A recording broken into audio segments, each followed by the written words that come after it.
Hi, everyone. Welcome back to Soul Speak. I'm Talya Pardo.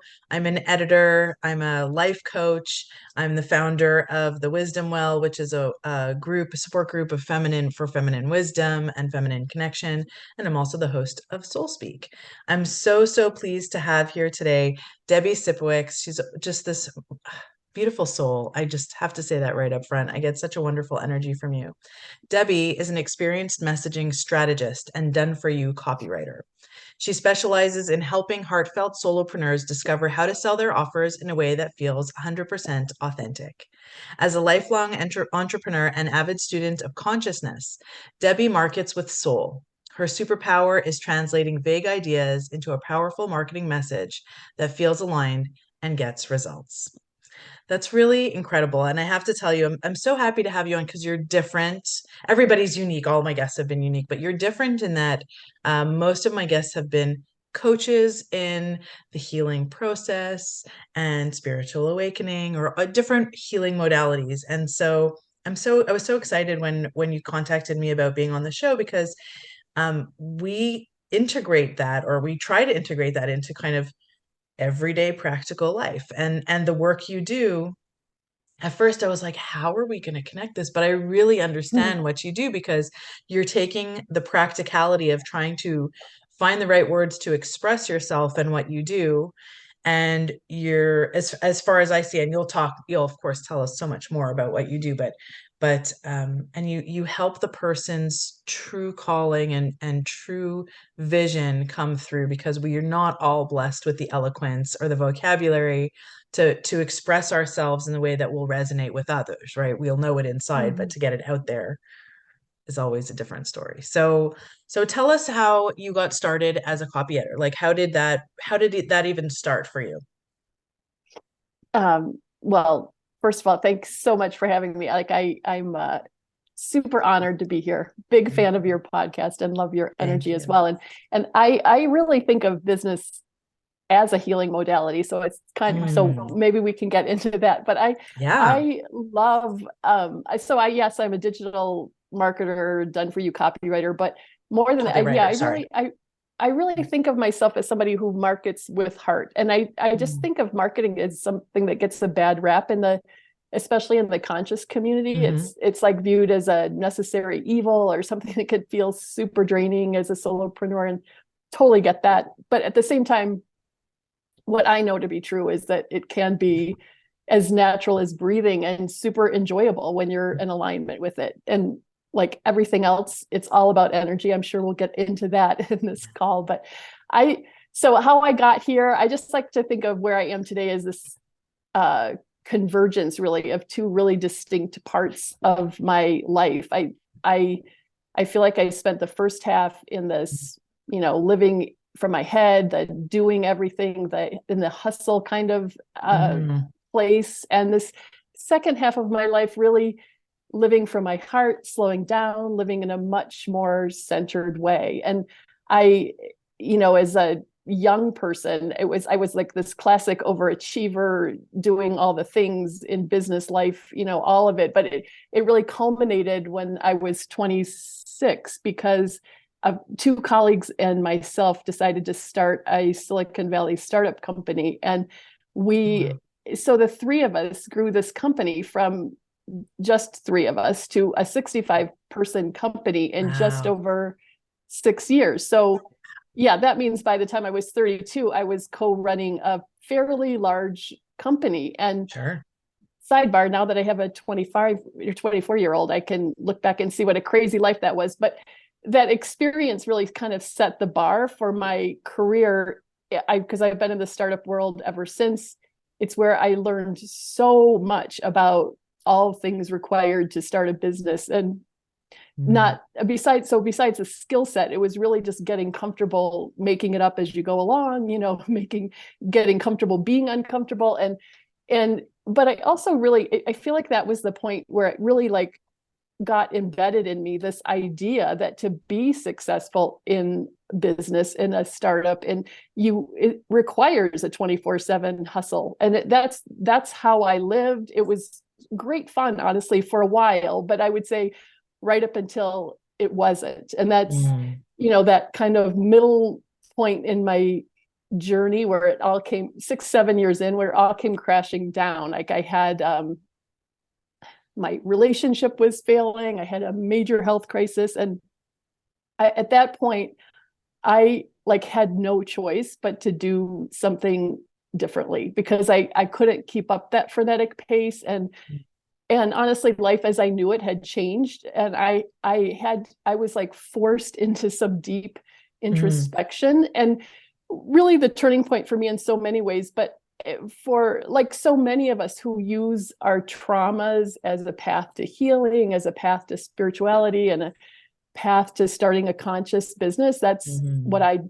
I did as well. And that's why I consider the second half of my life really a journey into my heart, because I started to see the world so differently. There was more slowing down. There was more about enjoying the journey. It was more about doing it my way. And the first solo business I ever started was a health coaching business, because at that point I couldn't like imagine anything more fulfilling than taking what I had learned on my healing journey and helping somebody else get through it easier. But of course, as any of us in this solo world know, there's a whole lot more to becoming an entrepreneur than Yes. meets the eye. It's not Oh, just the yes. content.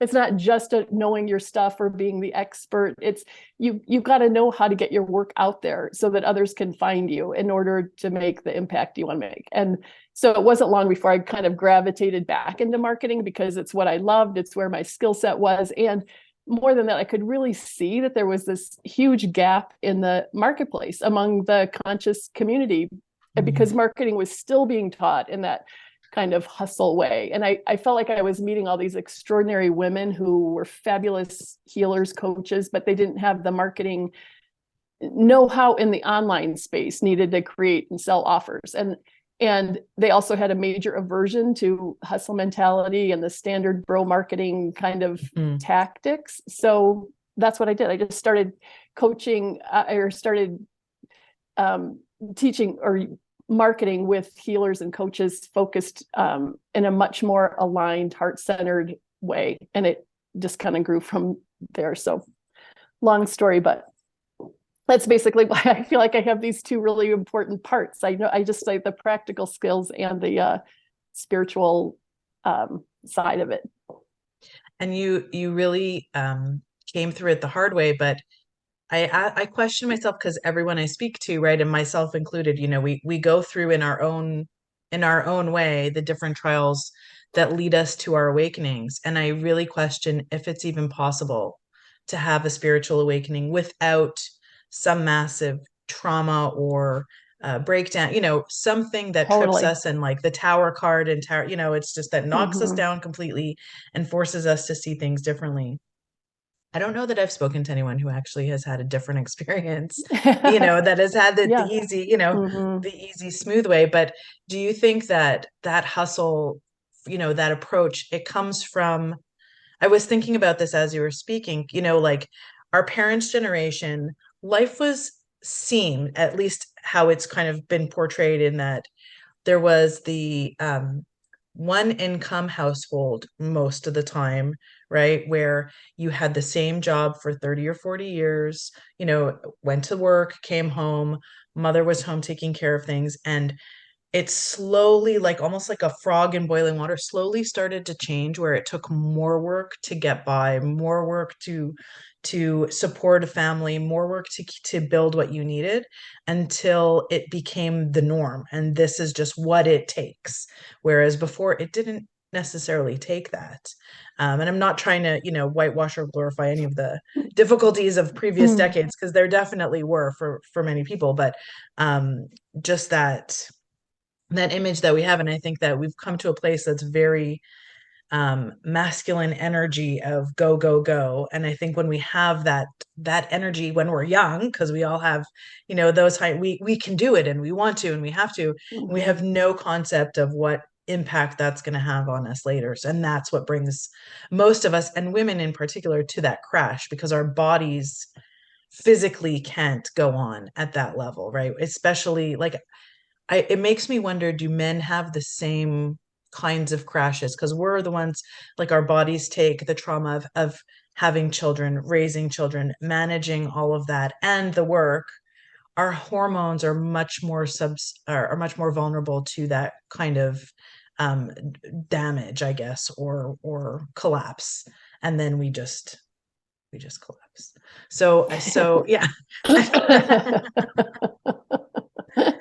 It's almost like the rites of initiation for a spiritual awakening. But I wonder if we're not witnessing, and I think we are, a huge um, paradigm shift in just around how to approach work in general. And it seems like you were maybe um, privy to a personal, insight on your own, on your own life, on how that changed. Because some people who have those collapses or spiritual awakening don't necessarily clue into the mind heart shift. Like, they understand physically they might need to slow down, but not engage the heart with it. Yeah, I don't know. I think it's a super interesting question, that or that idea of, do you have to have the equivalent of a dark night of the soul in order to awaken? I don't know. I mean, probably different degrees of it, but looking back, even though for me, it was an experience with cancer, and I had two babies at the time, and I just felt like I honestly didn't have time to grieve in a way, because I was taking care of these two little babies. I mean, one was literally, I think he was just not even a year old, but I just felt like I would have done anything. I seriously would have drinking carrot juice 24/7 if I thought it would help me, because I felt so responsible for these two babies, Of course, yeah. and so that, even that part of my journey is interesting to me looking back, because I feel like it's that mama bear energy that kicked in, so now they're grown, they're both in their 20s, but I felt like that I look back at it as it's such a gift, honestly, that even though I wouldn't obviously wish it on anybody, it was such a turning point for me. And I feel so grateful I feel so grateful for all of it, because I feel, I was a better mom because of it. I was I was more present in their lives, and I was more, things are so much more intentional for me. And, you all the cliche things about life is short and all that, true. And yet I really, you face something major and you see it in a different way. So anyway, all that to say, I think I don't, it's hard for me to imagine going through it without coming out with some deeper wisdom, or grasping to some kind of spirituality or consciousness, because you have, there's so many questions that go through your head, why this, why me, why now, why, but when you see that, when you can make this shift to the understanding that I know you share, is like that life is not, it's not happening to us, it's happening for us. And it's just such your whole life just becomes brighter, I think, in that way of looking at it. So yeah, and I think that's what, not in any way to denigrate anyone else, but that's the way that kind of differentiates those of us who go through those things and can make good out of it, right? The universe is happening for us. The question is, are we going to see it? Right. And some of us don't. There are people who go through life and never see it at all, and their minds stay closed. And then there are people, and hopefully more and more, who can see even something awful and so difficult to experience and hopefully and live through, God willing, is something to lift them up and something to help them change their lives for the better. So when you're working with your clients, how do you help draw out that heart-led message from them? Like, what's your way of getting their message out and hearing what their soul is really trying to say and being able to present it? Well, to me, it starts with tuning into what the client wants a definition of success, because I think, and I start there because I think it's so easy to get wrapped up in somebody else's idea of what a successful business looks like. And I've worked with a lot of people for whom they just want to build a side hustle, and I hear a lot of marketers out there talking about somebody that hasn't made it yet to 6 figures in 6 minutes as being a hobby business or a dabbler or something. And so like, it's really easy to get wrapped up into thinking there's one definition of success out there. And that's so not true. So, because to me, it's all about being in alignment. And and there's a different market strategy. Like if you wanted some people want a completely hands-off business, and some people want a completely, like a high touch business. And those are like, those are two really different marketing strategies. If you want to just be, have a low ticket offer just that churns out money and you're not even involved, that's for sure you can get there. But that's a really different strategy than somebody that wants to work, in a deeply high touch, one-on-one kind of way with a handful of clients. And so you got to start with what you want, which is easier said than done, honestly. But then the second part to me is being in alignment with your customer. And it's not, that's also not an easy thing to do by yourself. We've all done a gazillion avatar worksheets, which I can't even stand the term avatar because we're humans, for crying out loud. But you can't like speak to the way you would speak to a 12-year-old boy is very different than how you would speak to a CEO running a corporate 500, like it's very different. And so if you don't know who you're talking to, it makes it so much harder. So there's that part. So you know what you want, you know who your customer is, and you know what your it's like the bridge. The message is the bridge between what your customer wants, what you have to offer, and how to speak to them so that it connects the two. Like, and you can't.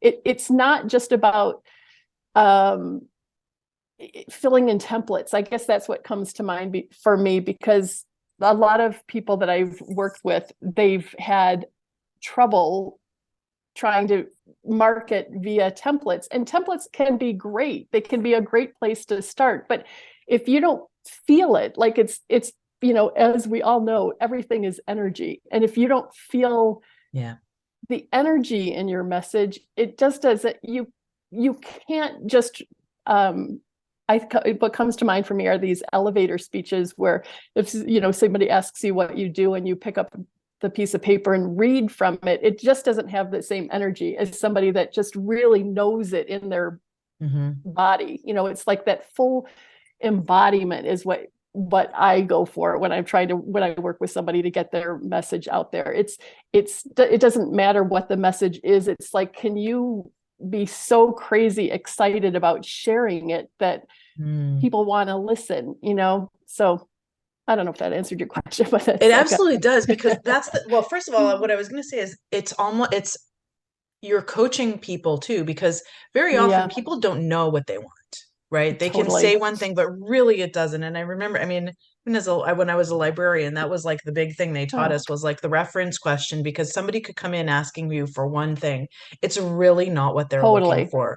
And you really need to ask questions to help delve into like, what is the root of it? And so I think that starting with what's your idea of success, even when you said that, that's so powerful, because it's such a term that means a million different things for different people. And yet some people just assume you understand what that means, and that success is just like, I hit it big, I made this amount of money, which it not necessarily is, right? Sometimes it's expanding your network. Sometimes it's creating a foundational system that runs, and you have little tweaks. Like you said, there's different forms, and what is success to that person. So it makes sense that that's where you start with when you're working with them. And then you need to almost, when you were saying about templates, I've had those templates like, what is your ideal client? I have no idea. You know what I when like when I'm faced with the template, hmm it's too hmm blunt of a question that doesn't Yes. really allow you to really make those connections and really be able to visualize and feel who are the people you want to reach, right? So what you're doing is you're helping to like guide and shepherd these people to finding what they really truly desire, if even if they can't verbalize it immediately. How many Yeah. clients do you get that come and say, this is what I want and this is how I want it, and uh, Yeah. and it's Zero. like that from start to finish. hmm I don't know, but I'm guessing that maybe it's not the majority of your No, clients that it's are that's that it's decisive. zero. And Yeah. the thing is, it's totally legit Yeah. because it's really hard to do in your head. Mhm. You're a writer, right? But if you're like making up a character, like there's a lot of nuance to it. It's like you don't just talk about what they're wearing, but you have to talk about what they're feeling, what they're thinking, what their emotions. Like it's all of it, and it's very hard to do from what I think of as a headspace, which is filling out a worksheet on an air quote avatar worksheet. That's a very different experience than sitting one-on-one with somebody, brainstorm, like, and just really molding this person that you want to call in, because it is just a calling in at the end of the day. But yeah, I just like that's why I mean my programs are always co-creations, because Mhm. I was a co-founder twice before I started my own business, and I love that position of being a co-founder, because it's like we've got one goal. We're all Yeah. in our own little genius zones doing what, in the startup world anyway, you do whatever you can to make it happen. You don't wait for somebody to give you instructions. It's just like, okay, Mhm. let's just all do our part and see what we can to make this thing come true. And it's so ingrained in me, that kind of back and forth, let's figure this out together, I'll roll up my sleeves and help you, that's just really the fun part for Mhm. me. That's why I do, my programs are all very, very co-creative. It's very much, we're going to do this until it's done. So That's amazing. And I love that, the rolling up your sleeves and doing what you need to do in terms of finding success.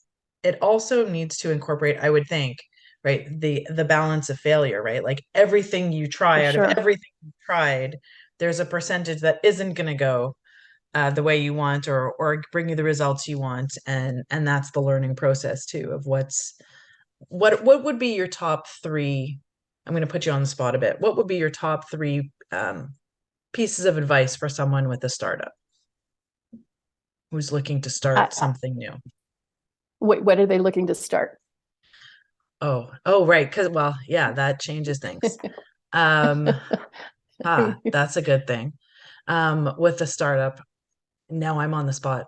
I'm an accounting Well, no, business, no, like, because it matters, because it's the same yeah. question as the Mm, success. Like, am I starting a side hustle where I just want to make a few bucks? Am I starting something that is that I'm like can envision becoming a multi-million-dollar company that I can sell someday? Am I envisioning, mm, making like a impact in my local community? Like it so oh, matters, because if you said no, I just like come hell or high water, I just want to make $1 million, like you can for sure do that. You can find something you're interested in doing that, but mm, you may, like there's, the whole digital marketing strategy is very different. So it's just why I always start there, and the other thing that happens if you don't have that defined is, like, say you want to start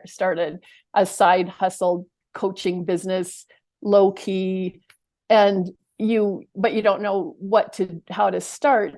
There's all kinds of programs, courses out there who will tell you you need Facebook ads, you need an email strategy, you need, and the thing is, you might need it, but you might not. And mhm. you don't want to spend all your money running Facebook ads if that's not strategy going to doesn't happen. make sense for you. Yeah. So Right. anyway, It really is such a subjective, it's so uh, subjective. yeah, Yeah, that's where I can see it really needs to be heart led, because it it really definitely needs to needs be to heart speak led. to your heart. And I mean, in my own experience, understand completely, if your heart even isn't into what you're offering or how you're creating it, it is not going to resonate with anybody else, because that energy is going to be felt where you're not fully into it, and there's a disconnect from your own energy and your own passion about it, that people pick up on it. It's like so true. Like you can, I mean, I swear if you were like, you could sell Cheerios if you were just like so friggin' excited about, this, like Yeah. you could do it, but it's not a fake thing. You have to like, but, it's just like, the example I like to use is like when you're high on life, like it's just, nothing can go wrong. Like you're just magnetic. You're very naturally attracting people because they Mhm. want to be around that energy. But the opposite is true as well. If you're not confident, if you don't feel sure, if you're in a contracting space, then it's really hard to sell your high ticket offer because you're not, because like I said, like as we all know, everything is energy, and it's like what you're putting out, you're getting back. So it's just really important in my view that first and foremost, it's you feel super excited and like embodied and energized by whatever it is you want to sell. And it doesn't matter if it's Cheerios or a $5 million program. It just doesn't matter. But your energy 100% matters. And do you think that this is a new paradigm? Like, we've kind of asked you that before, but it seems like it's just such a new way to be an entrepreneur from the way I remember growing up. I don't know, 30, 40 years ago, like nobody seemed necessarily overexcited about anything except for the TV commercials, which were like hyper excited, but there Mm-hmm. wasn't real passion in there. There was like a lot of avarice, right? We want your money, and you could feel that, but there wasn't really like genuine, heartfelt soul joy around things. And so that shift, which is new to me too, just experiencing it from this side of having to, be a new Mm-hmm. entrepreneur. I don't know. I don't even know what my question is. It's this reflection on the change that we see permeating society and impacting entrepreneurship as well. Like people are Yeah, for sure there you it, know, like, it, it absolutely is changing. Like it's not, and it's not like the practical skills don't matter, because they 100% do. yeah. But it's also like the example that comes to mind for me is that are those um because commercials in the past, I think of, you probably are too young to remember, but they have like I think of these cat commercials, the chow chow chow commercials. They were so I ridiculous. remember These those. these little jingle, Oh like yeah, no, I remember that. It was all about the jingle. it was Everything all was about about the the jingle. jingle. Yeah. But if you fast forward to recently, where we've seen like those Dove commercials, or something where it's so powerful from a heartfelt place, Yeah. where it's just a shift. Because I mean, not that people wouldn't still buy the old commercials, but you got to work a little harder. It's a saturated Yeah. market. Mm. There's got to be meaning behind what you do. There doesn't have to be. I mean, I'm not saying that's the only way to do it. I'm just saying for the conscious community, it's what people are looking for. They want to be Yeah. connected with your heart. They don't want to just buy another program, or at least that's my belief. Yeah, no, I agree with that. Anything that I've done has always resonated with, it's because I've resonated with the person. And then I'm Exactly. much more inclined to be open even to learning new things because of the person that Exactly. I've worked with. Yeah, Exactly. that's the new paradigm around everything and in life. We talk a lot about how even like our social circles, as we were saying before, right? Like people's friendship connections and family connections are shifting, and the understandings that we used to have around what things should be really are changing, where it's okay for you to disconnect from someone, because you're not aligned anymore. And it's not because there was one fight, right? It's Hmm. it's becoming more about that energy resonance that you have with the person, and the grace to know that this is this is not, doesn't work for me anymore, or this is done, and appreciate it for what it was and move forward. Whereas that, like, I don't know, I think about growing up, and it wasn't given that kind of space and understanding. It was important to have friends, and maybe that's, Hmm. important to have your circle of friends, and always is, but connections were based a little differently somehow, I think. Or Yeah. maybe we've just changed enough to see it. Yeah, no, I think it's Yeah. you can definitely feel the collective consciousness shifting, and that Yeah. that is what happens for sure. I mean, Mm. everything shifts, and when you can see the big trends, it's kind of amazing that we have that much power. But yeah, for sure, when you think of the 1950s or something, it's a very different experience than everybody having. I mean, because we can become more specialized, I want to say. Like, I think of my 21-year-old sitting on his computer. We could literally, all four of us, be sitting in the same room, all in our own little worlds, which is very, very different, obviously, than just sitting in the same room all watching one movie together, which, we still do. But Yeah, that bothers me yeah, too when that happens with my family, and I'm usually the I one know. who'll be like, "Okay, we're all done. Everybody's closing the screens, and we're Exactly. all going to sit and stare at each other because we're not doing this. Like, I'm not allowing this." And yet we fall into it, and Uh-huh. um, there's something to be said for having and expanding our connections outside of our physical space, right? And For creating sure. these connections with people we might not never have otherwise met. But Hmm. at the same time, it's balancing those connections that we have at home and not letting them fall away too, right? And being Yeah. so mindful of the family unit. Yeah, Yeah. definitely. Yeah. And Balance and it act.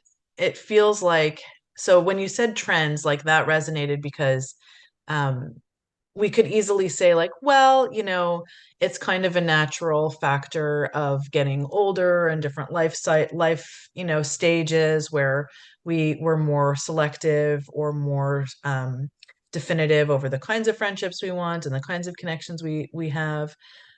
But because I see it as a growing trend, that's what makes me feel like it's much bigger than just us and maybe what age we are or the life stage. It feels Totally. like more of a mass consciousness growing.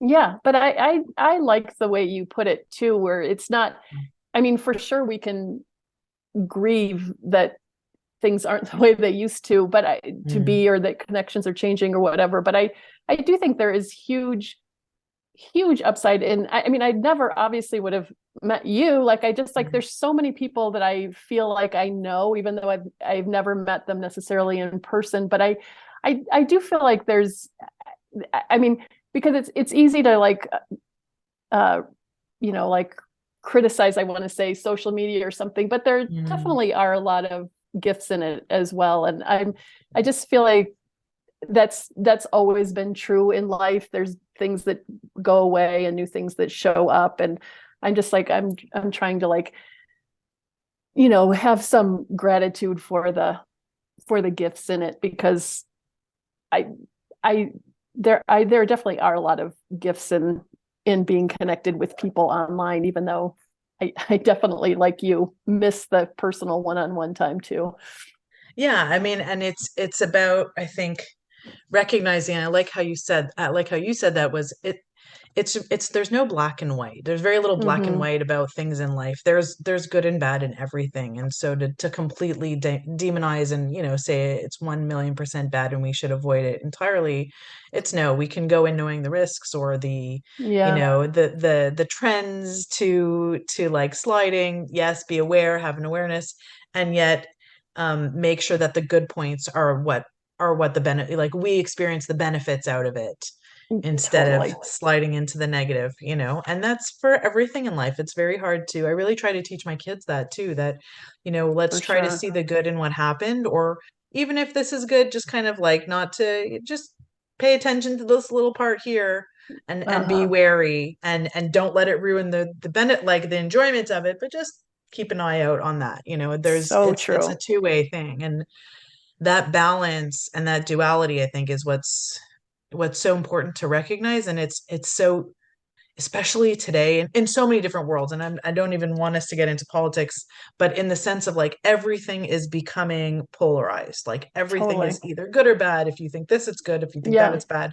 And there's no in between. There's no gray area. There's no room for discussion. And Hmm. and that is what is, I find, very hard. That's It what's hard for me. it's hard, but I think it is also the I mean, if you look at it from a metaphysical perspective, that's the challenge. Like, can you Mm, let go of the good or bad labels, meaning, the meaning around anything, and mm, just um, be with it? And it's yeah. super, like a Course in Miracles. Did you ever study the Course in Miracles? No, it's on my list of things to do one day, but yes, I've heard of it, but never Yeah. experienced it. No. Well, it's very intense program, but the lesson number one is that nothing in this world means anything, or that's Mm, paraphrasing it, but it's a super interesting way of looking at things, because you look at, picture of my kid or my dog or my house, like it's all very meaningful, but it's only meaningful because I've put the meaning on it. And mm, it's like letting right. go of the meaning of things changes everything, but it's a practice for sure. So That feels that's why I think it's so showing up in our lives in such a strong way right now, because that's my belief system. That's the way what we're here to learn. that really I really that really speaks to me. Just even in my, I mean, I know that like there are sometimes I'll kind of react or to my fiance sometimes she'll be like, you put a lot of meaning into that very simple thing I just said, right? But that comes, I think, from a lot of ego, right? Like For there's a sure. very strong ego drive going on in this world that is definitely, fed by social media and Hmm. consumerism and all of that. But I wonder if it's sometimes, like it's like the last death grip, like the last gasp when I something know. knows it's like it's on its last legs because it's being confronted and because it's being Totally. challenged. It's like grasping and like, no, no, no, I don't want. And so that's sometimes what gives me hope when I think about all of, the state of Totally. things, is that, maybe it's intensifying because Hmm. it knows it's threatened, Oh and my our gosh, I collective love that. ego, right? Like, I Yeah. just, so many of us facing ego and trying to learn to, I don't know if the word is overcome, because I don't know if you can overcome, but if you It's just making it understand. the co-pilot. That's the Yeah. way I see it. Like Yeah. living from your heart is the pilot. Ego is Mm, still there as the co-pilot, yeah, I know. because I you think it you always will be. Yeah, we just have to learn when to like tune it out or understand where those reactions are coming from and know that, oh, that's an egoic reaction. Okay, so Yeah, that for sure. that then the meaning the intensity of the meaning can drift away or be let go of and released. Definitely. Yeah. Yeah, that's incredible. So I can't believe it's brought us like so close to the end of our, and that feels like a really great place to start. So like Hmm. closing up. Although it's a Totally. great place to start closing up, but at the same time feels like, oh, I feel like we need a whole other episode to start delving into that space, I know that's true. right? And we can and we will, that will be wonderful, and like take note of, ego and these last few subjects that we've been talking about. But I want to make sure to first of all, I wanted to make sure to talk about what you do, because I think what you do is so incredible for me, because even as an editor and a librarian and someone who's lived with words for so many years, I still have that translation from inside me to outside me Hmm. struggles, right? And so that's why I appreciate what you do, and that you do it in a space. Your energy is so great. Like I can just imagine that working, co-creating with you must be a wonderful experience, because you must bring the person's soul out, that's what it feels like to me, that you just bring it and you put it into words that resonate. So it feels like a beautiful kind of magic that you have. So No, thank you. I'm really happy that you shared about that. And so I want to give you a chance. So with each guest that I have, I've created a book list, which actually I'm going to be releasing an updated document of all the guests' book recommendations, because everybody's been recommending incredible titles. So I'd like to ask you if you would tell us your book recommendation for today. Okay, first of all, I seriously cannot wait to get this list because I'm a huge reader. Awesome. We used to own a bookstore, and so reading is just my thing.